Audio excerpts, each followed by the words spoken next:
Good afternoon, everyone. My name is Michael Watrous. I'm the Director of Community Impact here at the Food Bank of Central New York. With me today is our Agency Relations Manager, Brian Osman, our Director of Government Relations and Government Relations, Becky Lair. Sorry, Becky, it's a curse. Our Chief Operations Officer, Brian McManus, and our uh, Executive Director Karen Belcher. So welcome everyone. Thank you for coming in today on a cold and icy day. I'm sure there was lots of folks had outside activity planned today, but the weather's not cooperating. So welcome. Just a couple of quick housekeeping items.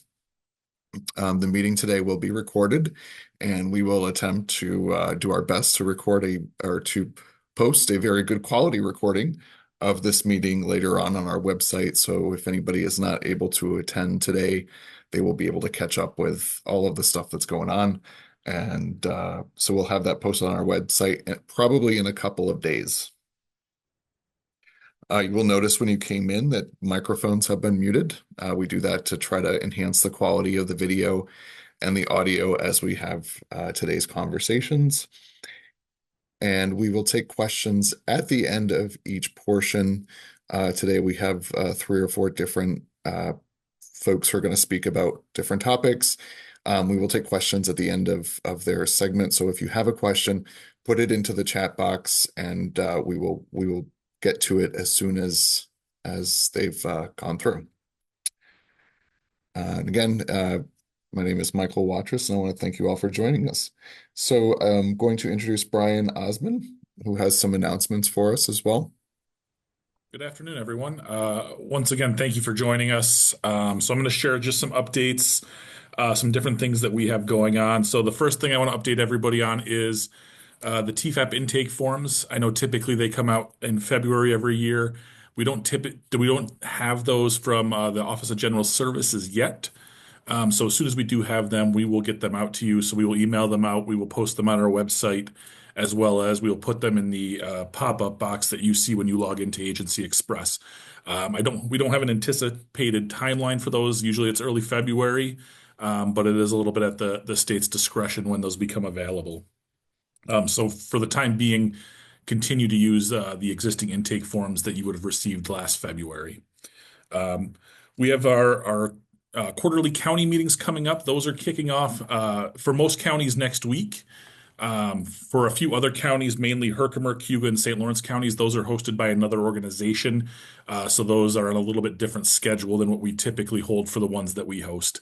So if any of those meetings, we did send out invites very recently for those. If you did not receive an invite, please reach out to our team at agencyinfo@foodbankcny.org. We can make sure we get you that invite. If you are interested if you're in Herkimer, Cayuga, or St. Lawrence, we can also get you in touch with the folks that host those meetings as well. So if it's something you're interested in attending, please let us know and we can make sure we get you invited to those. Um, a couple trainings that we're rolling out this year that we're very excited about. The first one is we're working with a local vendor to create a de-escalation training. So this is something we heard from our conversations with our partners that's needed. I know a lot of you are dealing with potentially, neighbors that can be difficult, have mental health issues, drug issues, things like that. So we are working on a de-escalation training that will be built for the folks that we work with. The one thing I do want to mention with that is capacity will be limited for this training. So what we will ask when it is rolled out is to send one member of your agency to get the information, attend the training, and then disseminate that information to the rest of the folks that you work with. Our anticipated timeline is sometime in April or May. We're not really sure because again, the training is still being developed at this time. We are One of the new trainings we are rolling out is a food pantry intake training. That is going to be a virtual training. The first one of those will be Wednesday, February 19th at 3 o'clock. You can actually sign up on our website. If you go to the training page that was posted, the registration information was posted for that in the last couple of days. So that is a training that we plan to offer monthly. So if you've got folks that regularly do intakes or you just want to know what the process should look like, what information you can ask for, what information you can't ask for. We're offering that training on a regular basis. Um, the last training that we're going to be doing is succession planning. I know there's some folks from St. Lawrence County that already did the succession planning at their most recent meeting, as well as some folks that may have attended it at the conference. It was done, like I said, it was done at the conference. It was very well received. So we will be doing succession planning at our spring county meeting. So not the ones that are coming up starting next week, but the ones that'll be in the spring. So that's something you could look forward to. The last announcement I have is just that our partner agency conference will once again be in September. The date is going to be Wednesday, September 10th. It's going to be at the DoubleTree in Syracuse. We will have more information as far as times, programming, registration in the coming months. So that is all that I have for updates. And if anybody has any questions and updates, feel free to type them in the chat or the Q&A, and we certainly can answer those. All right. We'll turn it over to Becky Lair, our Director of Government Relations, for some advocacy updates. Good afternoon, everybody. Thank you for joining us today. It's great to see that there are so many folks on the call. I just want to start by acknowledging that it has been a very busy start to the calendar year on the government relations front.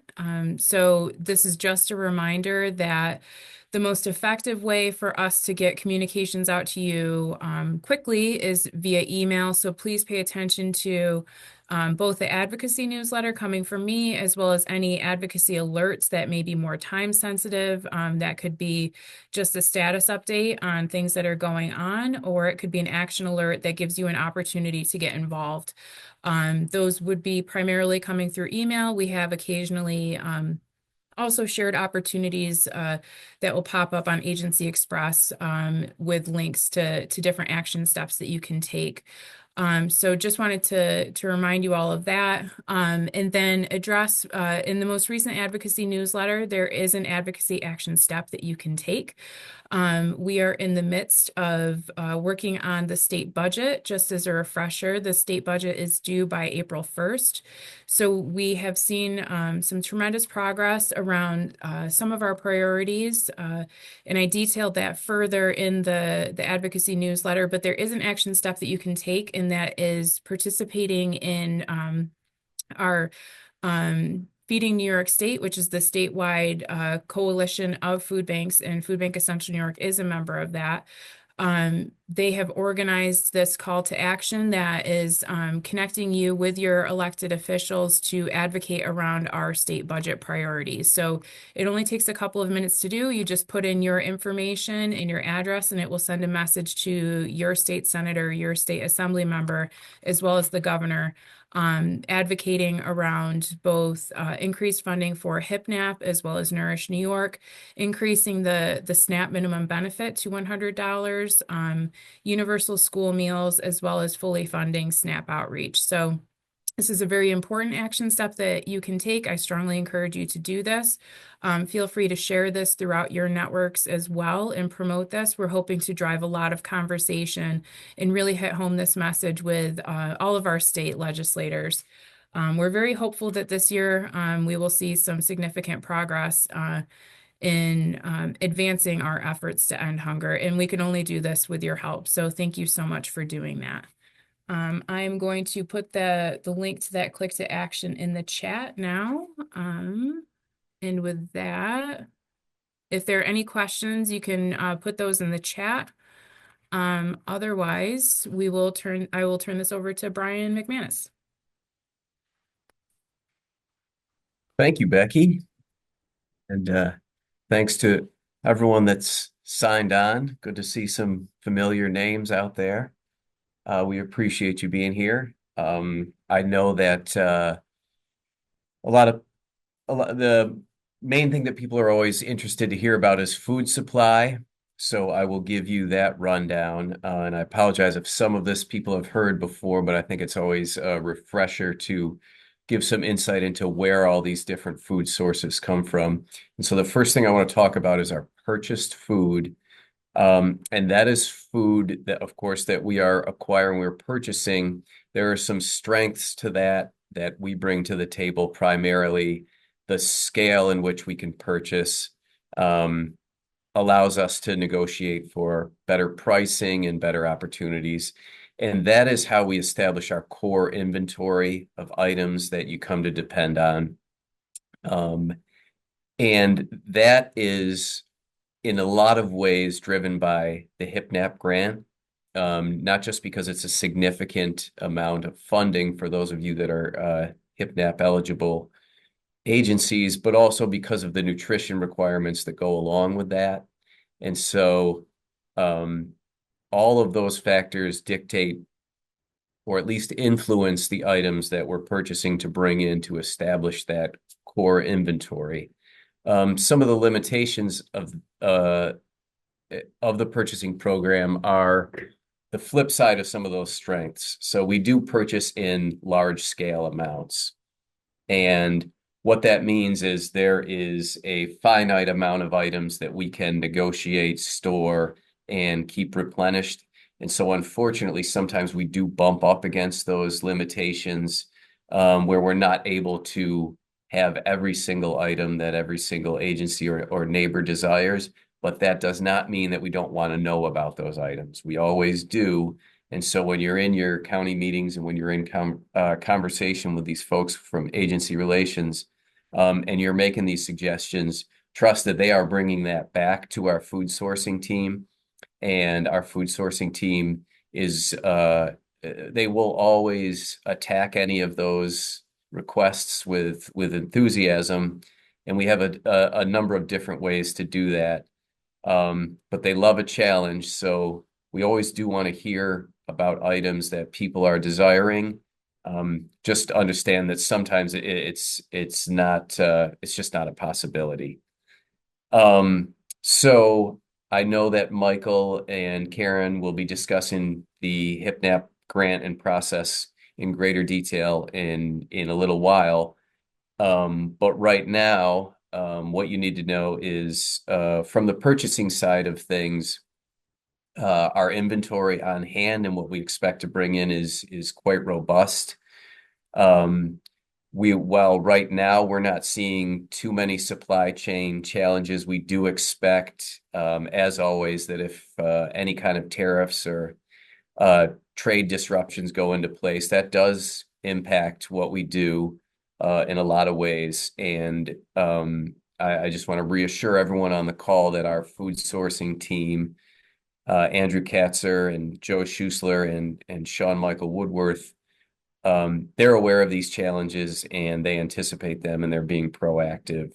So our hope is that whatever disruptions there are in the greater market are mitigated by the time they reach this network.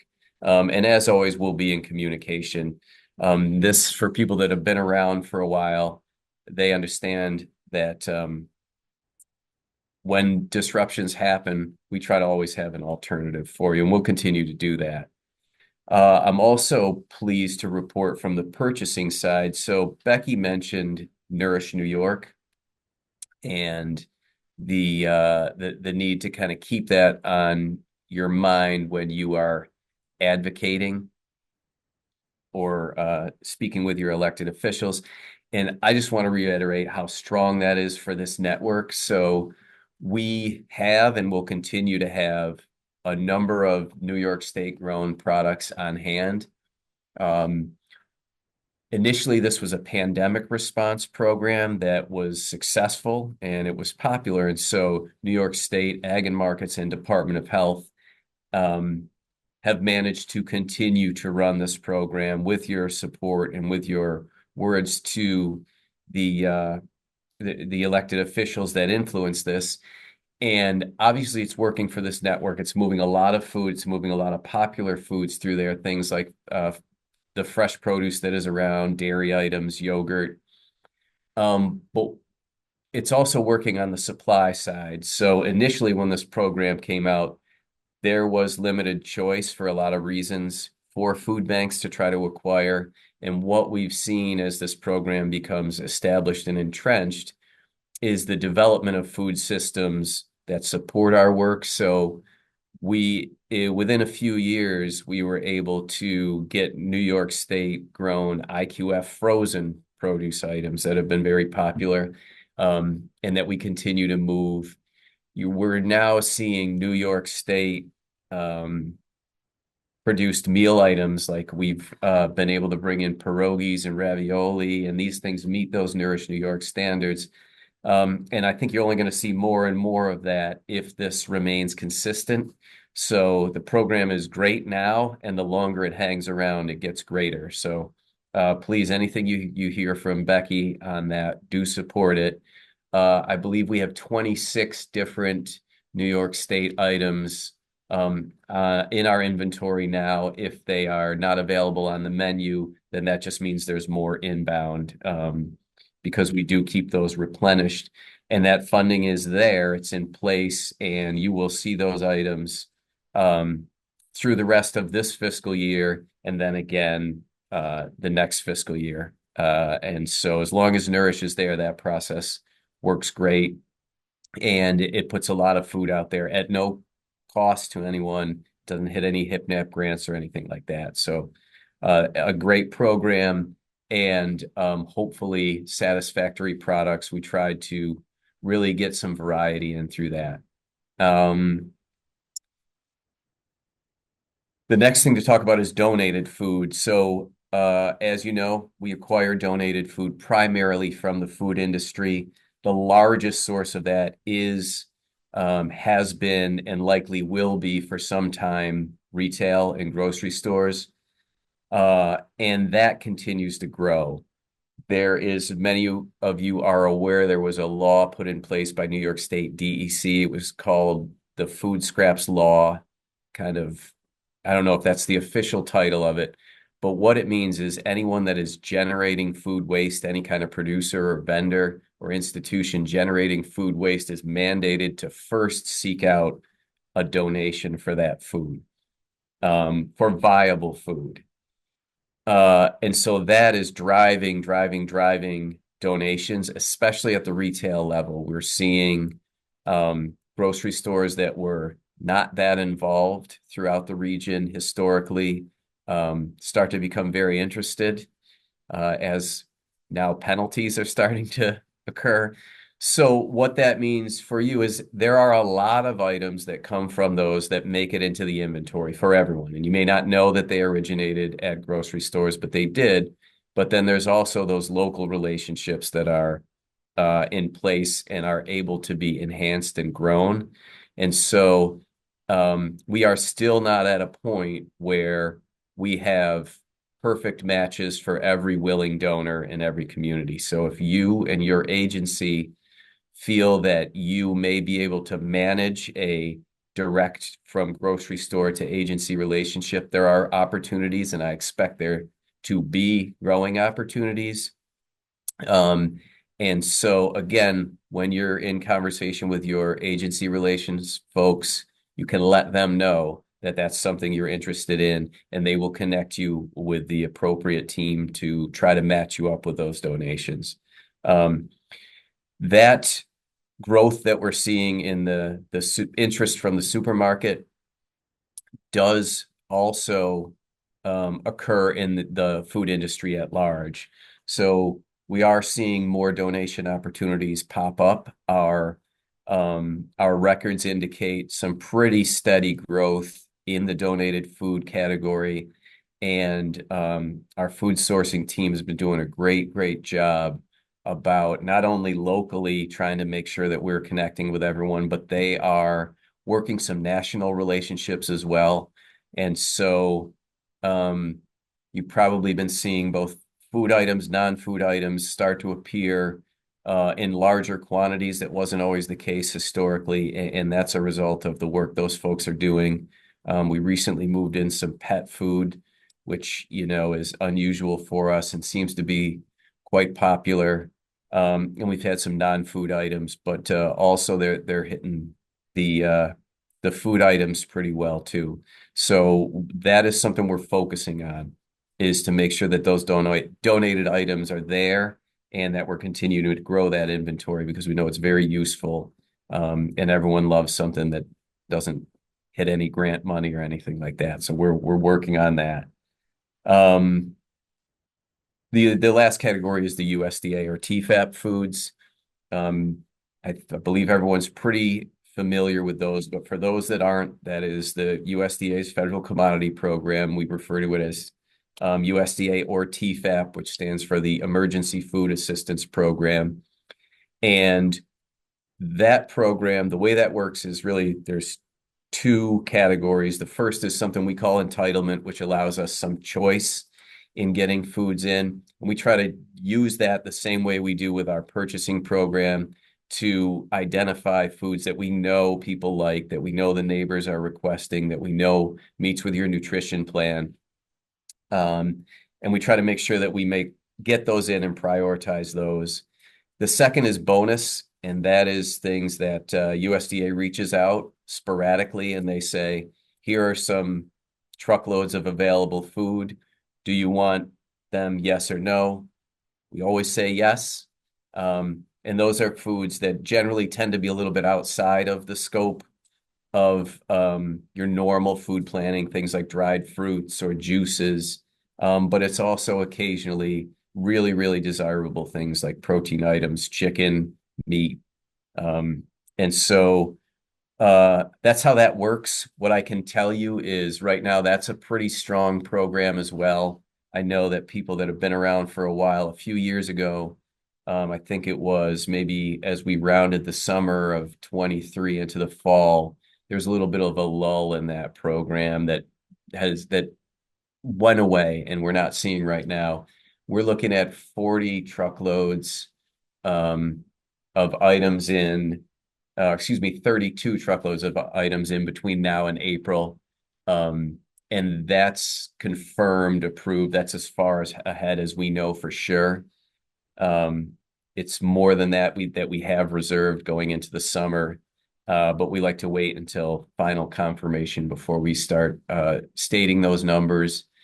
I know we have been posting the quarterly USDA expected shipments. We're going to continue to do that. I understand that that's been quite popular, so we will absolutely continue to do that and share with you every bit of information as soon as we know it.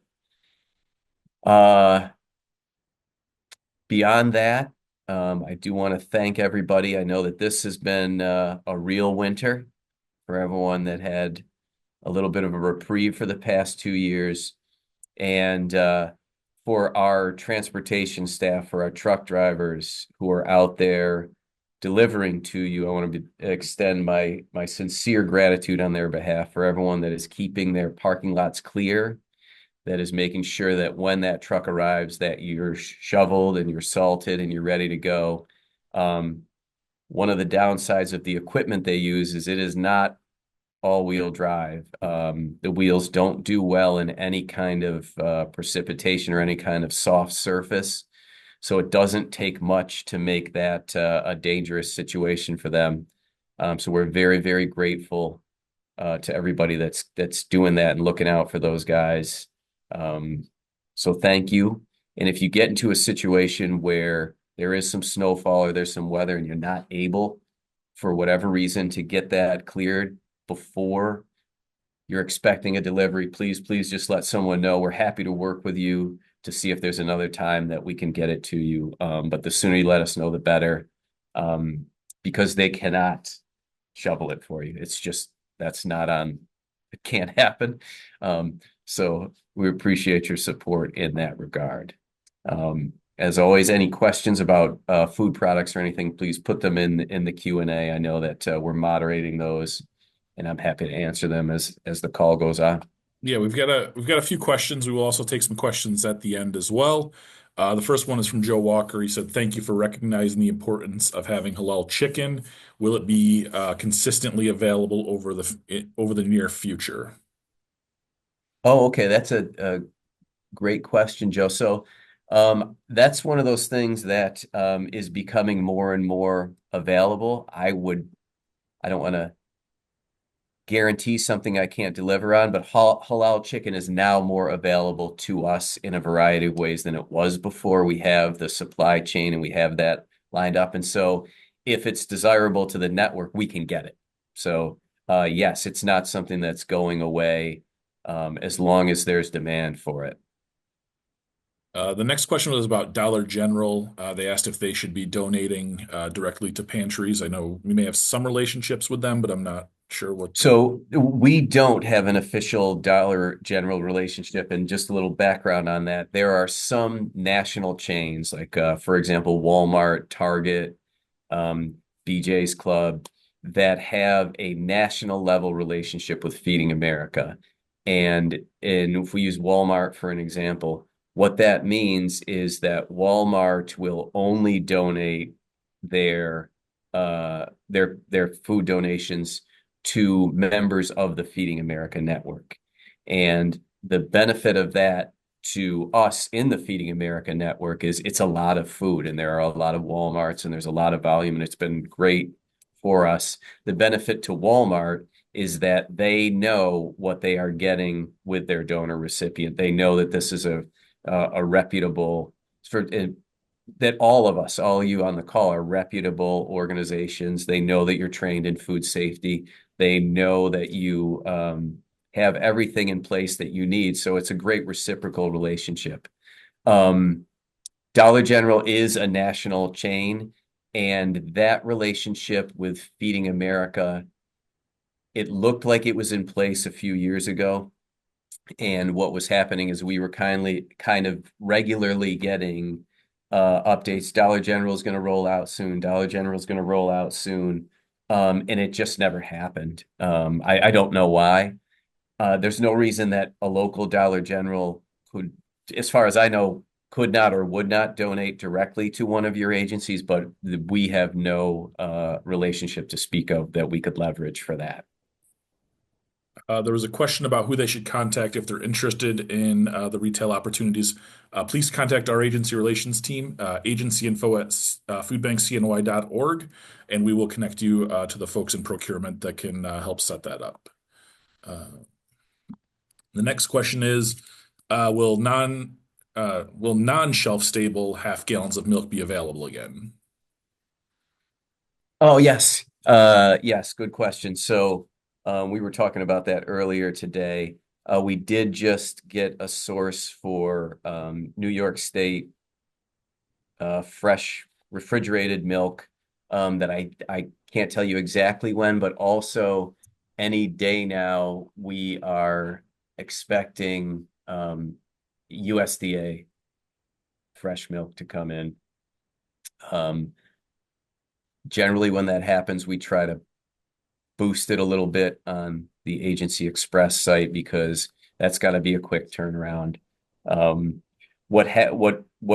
of the benefits of the fluid milk, the fresh refrigerated milk that we've had for so long, was that it was UHT milk, which is you keep it in the refrigerator. It is refrigerated. It has an extremely long shelf life.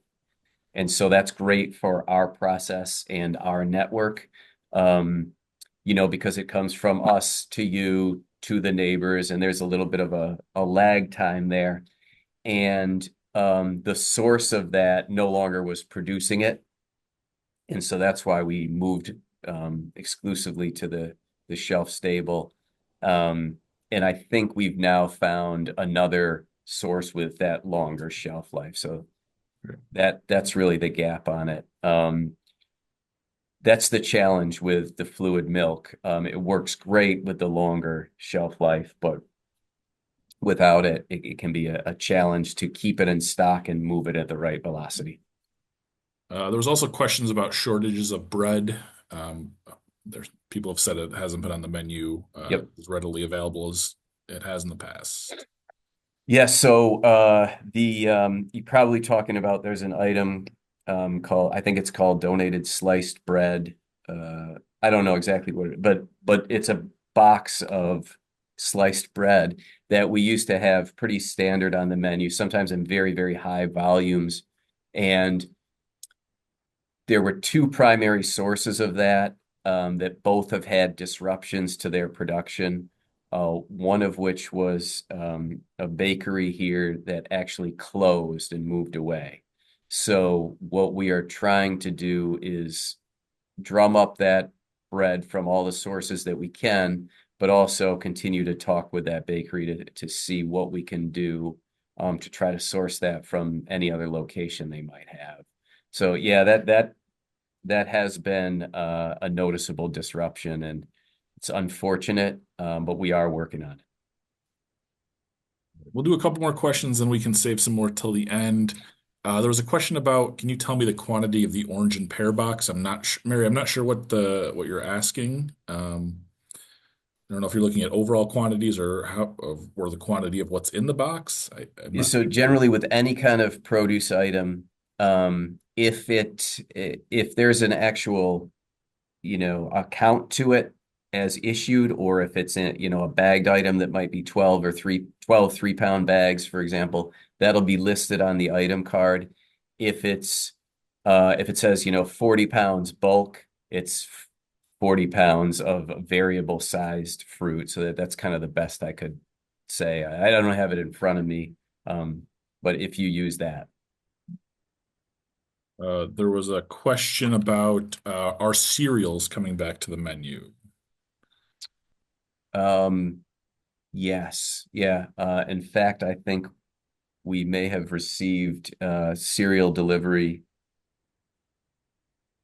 just this week. Our cereal supplier is in place. There's no disruption to that at this time. And so, yeah, I expect that to keep moving in and out. That's a very, very popular high volume item. We'll take, like I said, we just have a couple more. Question about egg shortages and pricing. Will eggs be coming back to the menu? And is there any information we can share on eggs? Because I know that's a big topic in a lot of places. So Yeah, I don't think we're at a point where we would predict a shortage of eggs. There are obviously there's some cost factors in the egg market right now. And so even though we're covering eggs mostly with Nourish New York funding, that's not limitless. So there has to be a balance to that. So I think we'll continue to have eggs, but we've been bringing traditionally eggs in at a pretty high volume that if the costs don't kind of regulate and come down, I don't think we would be able to do it at that volume because it would be impacting other food items. The last question we'll take, and then again, we'll have some more time at the end, is there's a question said, what about Pantry Classic pasta sauce? I assume that may not be available currently. Is that accurate? I'm not sure. If it's not available currently, the only thing I'm certain about is I know, just because I'm involved in the transportation department too, that we'll be picking that up maybe mid next week. So if it's not on the menu right now, it'll be on the menu shortly. All right. We'll hold the rest of the questions till the end because I want to make sure we get to Karen and Michael before, in case anybody needs to leave or anything like that. So we'll turn it over to them. Thanks, Brian. Hello again, everyone. It's just a quick couple of updates about the HipNAP grant. So I've been in touch with a number of you over the last couple of weeks about your HipNAP grants. So there's two different types of HipNAP grants that are currently in play. So we have the one that will expire on February 28th, which is the HipNAP legislative funds. We secured those funds last year, at the end of last year. They became available to you in October. From that time on, they had a use by date of February 28th. There was quite a bit of funding out there that was available, so we understand. So that's the information that's been going out most recently. We also have the initial or main HipNAP funds that are available that you applied for early last spring.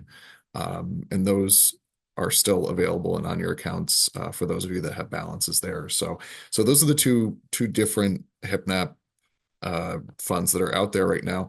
And we are applying the any HipNAP LIF legislative funding to your orders before any other funding to make sure that it gets used. We want to make sure it gets used up.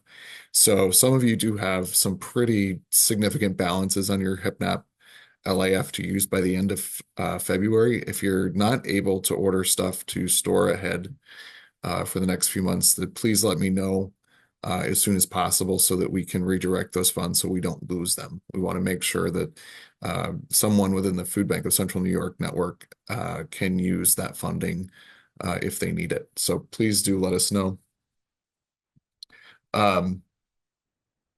As I mentioned, if you have extra storage space, feel free to store up some food, dry goods preferably. If, try not to put your strawberries on the shelf. But please do store up if that's available. So, question that we're often asked is about the HEPNAP funds because of the large amount of free items on the menu. So the free items are free to you, meaning they do not go against any of your grant funding that's assigned to your specific partner agency site. So what that means is that if you see something that says free, the way I like to describe it to folks is that it's being paid for by a third party. So that's not coming off any of your grants at all. That's coming out of a different pool of funding that we have here at the food bank. And so when you order that product, it cannot be counted against your grant. So your grant won't be touched. And so that balance that you have available on your grant stays the same. So when you're placing your orders and trying to use up your HEPNAP funds, look for those items that do not say free. So if it says free in the item menu, it's free to you. If it doesn't say free, it will count against any grants that are available. So there's a lot of questions out there about that. And if you do have questions about your current grant balances, you can email us agencyinfo@foodbankcny.org, and we will get back to you with the up-to-date grant balances so that we can make sure we're utilizing them. I believe we're ready for questions.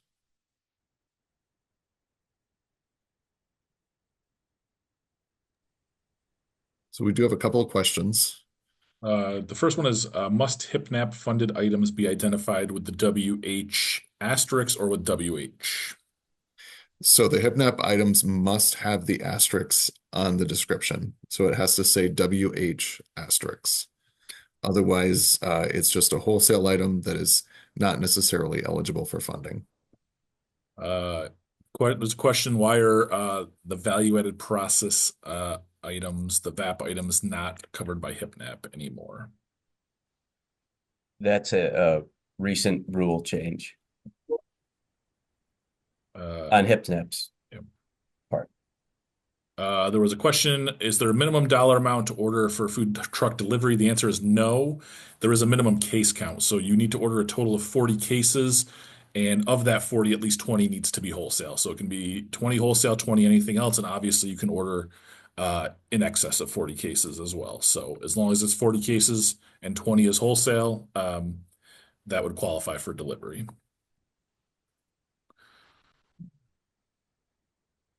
Funding. Let's see if there was anything else. Again, there was a question about how do we find out where HIPNAP balance is. Please email us and we can provide that for you. And Michael's frozen, I think. Am I? Yeah. Oh, there you go. Oh, frozen for a second.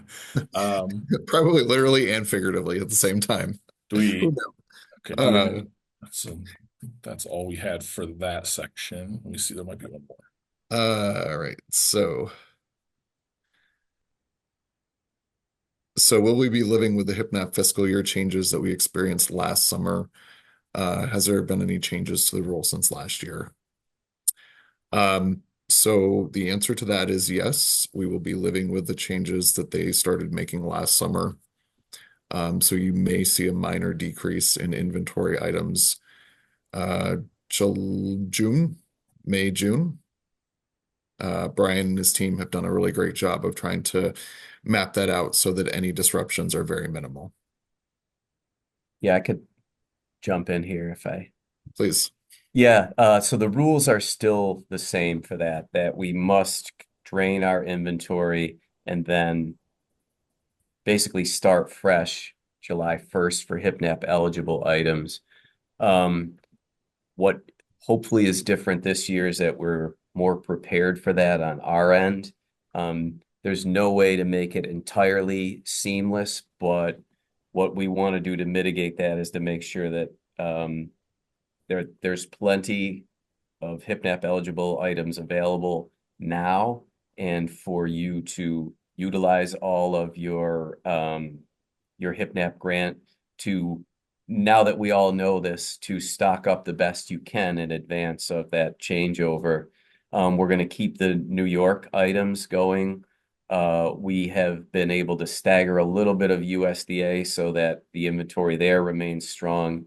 And like I mentioned, our team that pursues the food donations is aware of this as well. So we're going to try to make sure that we have you stocked and ready, and that we are ready for that changeover, so that when July 1st does hit, there's not that much of a gap. What we don't want to do, what we cannot do, is carry inventory items over like we did last year. So if we can pull this off, then what it'll look like to you is a diminishing amount of inventory as we go into June.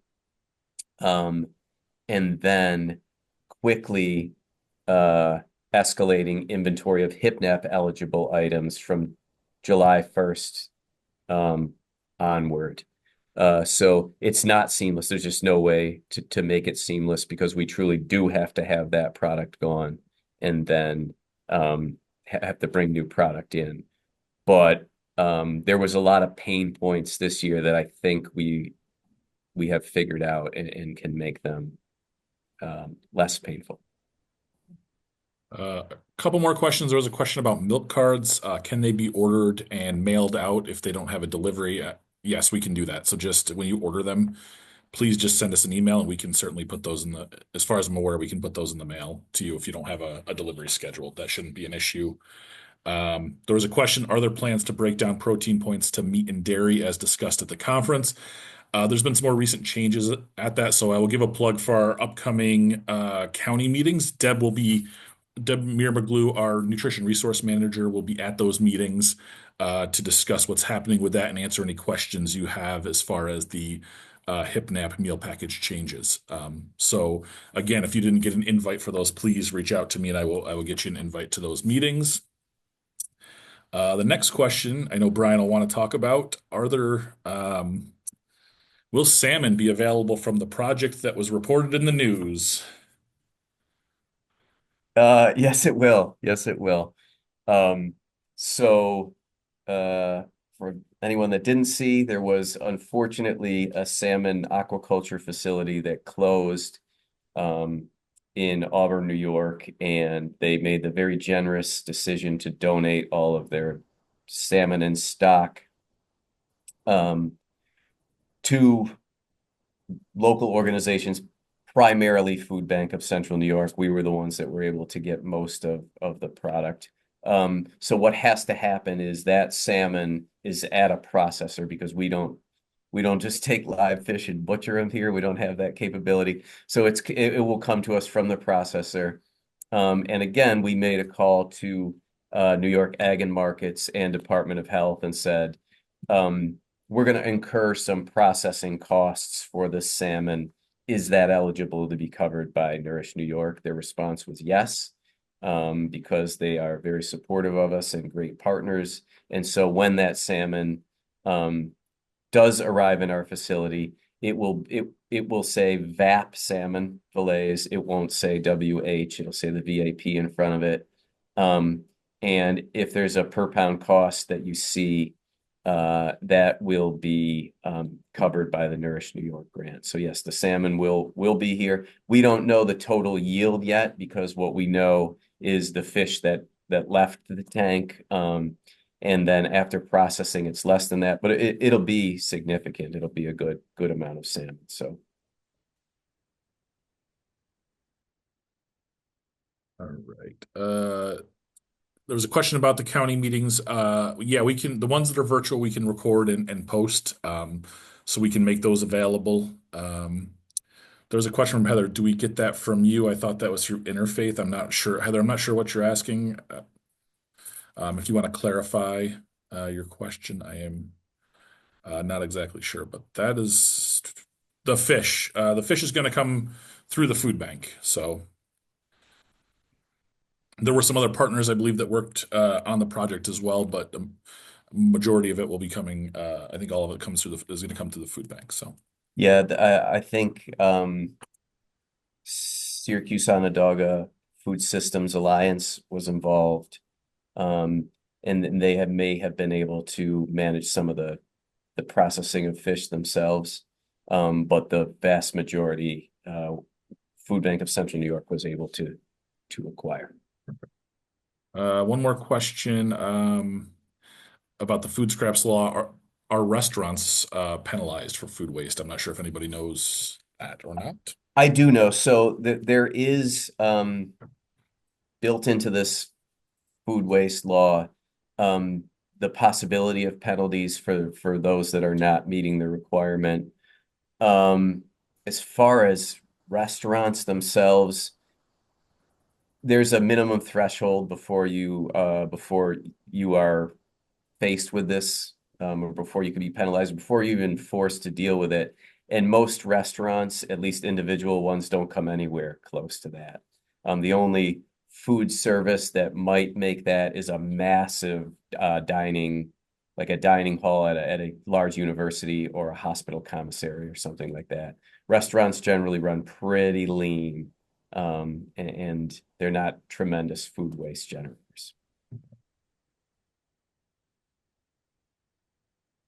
One more question, and then I know Karen has a couple things that she wants to mention. There's a question about if we have a culturally appropriate food plans for 2025. I know we did some surveys, and I wasn't sure, but there was a question if we have any plans for additional culturally appropriate foods. I know Joe had asked or mentions about the halal chicken earlier, so that's an example of something that that we're trying to add and include in our inventory. As far as a wholesale plan, I don't think I'd be the one necessarily to articulate that. Unfortunately, I think Amalia is not with us, and that's her and her. She's on vacation. She's fine. But that's her and her team that would have a little bit more expertise on developing that. We are more on the execution end of that. So I don't want to give any incorrect information. So that might be probably better addressed at county meetings or individually. Yeah. Dan, you can send us an email. We can follow up with Amalia, and she maybe give you some background on what they're planning on. So looks like that's it for questions for the time being. So we will go to our executive director, Karen Belcher. Hey everyone. I was hoping to not talk because I sound horrible as I'm fighting this head cold, but just a few things I wanted to mention quickly. Hopefully you all got my email last Friday, really just highlighting, the significant things that happened last week. And to please know that, we're vigilant as we're hearing these executive orders coming down and things that might change for us, that then impact you. And, obviously, if anything is going to impact you, we're going to let you know as soon as we know. I think we were trying to get clarity, and as we were getting clarity, everything kind of got kaputzed. So it stopped. So thankfully, we didn't have to say that federal funding was stopping, or, being stopped for a while. So, I just want to make sure that you got that email last week and know that the team here works diligently every day, checking in on these things as we hear something that might impact us that then impacts how we're serving you and how then you serve the communities. So please know if there's anything, you will hear that from us, and we're here. But if you have questions, don't hesitate to reach out to us too, and we can let you know what we're hearing and what we know. The second thing is we will send you out a document. I don't think we've sent it yet, but it has resources about ICE and how to handle, anything that might be going on with ICE agents or police officers that are coming to do any immigration work at your sites. We're not lawyers, so we don't have the answers, but there are significant resources that are available to us. So we want to make sure that you have those resources so that you can, look at them and reference them if you need to. And I think our biggest thing is, if you have legal counsel, that should be who you're talking to as if there's any situation at your site. So please, don't hesitate to reach out to us if you want to talk to us about situations. We just can't give you any advice as to how to go forward because we're not lawyers, unfortunately, or fortunately right now. So, so there's that. And then the last thing is, well, actually, before I get to the last, I saw a couple of notes in there just around Brian and the team, how we've handled through this whole HIPNAP change. It was a very heavy lift. It was a heavy lift, I think, for the whole food bank. So, Brian's team, the finance team, the agency relations team, Becky, I can't say enough about all of them and the work that they've done to try to get this so that it was smooth and seamless. And like Brian said, this year we have a little more warning, so hopefully you won't see as big of a change happening at the end of the fiscal year. And we actually have kind of pooled some dollars toward the end of the year that will be able to help fill your program so that you hopefully will have the foods that maybe were gone as this change all happened last year. So, stay tuned for that toward the end of the year as we work to get some foods out to you ahead of the whole year-end changeover. But the last one's kind of fun. If you haven't heard, the food bank is celebrating 40 years of service this year. And it's crazy to think that the food bank has been around that long, and many of you in your programs have probably been with us for a significant amount of that time. And hopefully you cannot hear my dog barking. So if you do, I apologize. But we will have some special events for all of you. So please stay tuned for announcements around that. That'll be coming from Brian and Michael as we think of how we want to incorporate you into our 40th year celebrations. But then we are also doing a segment on social media called Faces of the Food Bank. And we're interviewing individuals who have been part of the food bank network, either board members, staff, volunteers, donors. And you are a significant piece of the network and feeding our communities and feeding those that have been hungry through the years. So if you would like to be one of those interviewees, please reach out to Lynn. I'm going to put you out there. I think you're on the call as a participant. So you can reach out to Lynn High at foodbankcny.org. So we'll put it in the chat, but it's LHY. So it's very easy to remember. It's not a lot of letters. So LHY at foodbankcny.org, and we can get you on the schedule of interviewees to talk about what it's been like for you to work with the food bank for however many years you've worked with the food bank as a partner. So to all of you, thank you. Know that we are here as the days, progress. As we hear of changes, we will reach out to you, but know that we will continue to feed our communities through you. So there is food, and we're going to get that food to those who need it. So thank you for all that you do every day. Thank you, Karen. Just one more question I think that might be important to ask. Dan said, Karen, it felt like the HIPNAP grant came later than usual to kick in over the summer as well. Is that something you think we ought to plan for this summer? I don't know if Michael or Karen want to answer that, but I know the funding this past year was delayed a bit. Yeah, I mean, I don't foresee that happening again, Michael. I think you feel the same. We had a delay. Really, that's what delays the funding, Dan, is if we have a delay in the grant being awarded to us, it delays us getting those dollars out to you. And there was a delay this year. So, I hope that does not happen again, but we will make sure that we communicate the reason and the why behind the lag, if there is one. I hope that there is not. Thank you. We've just had I know there's a few more questions about products. If you want to reach out to us about specific products, we can certainly follow up on that stuff. But if anybody has any other questions about anything else going on, again, reach out to our team.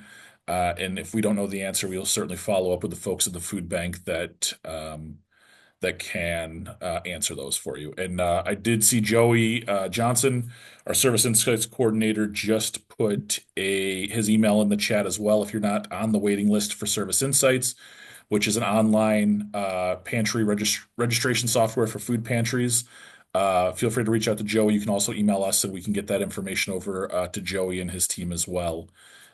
So, does anybody else have anything else they want to add from the panel? No? Okay. Well, again, if anybody has any questions, feel free to reach out. And again, thank you for all you have done the past year into 2025. As Brian said, I know the weather has not been the best this winter. And we appreciate you keeping your driveways plowed and parking lots plowed and making it safe for not only our staff, but your neighbors and volunteers. So, but again, if there's anything you need, please feel free to reach out and let us know. And again, thank you all, and stay warm and enjoy the rest of the winter, and hopefully it goes quickly. So thank you. Thank you. Thank you, everyone.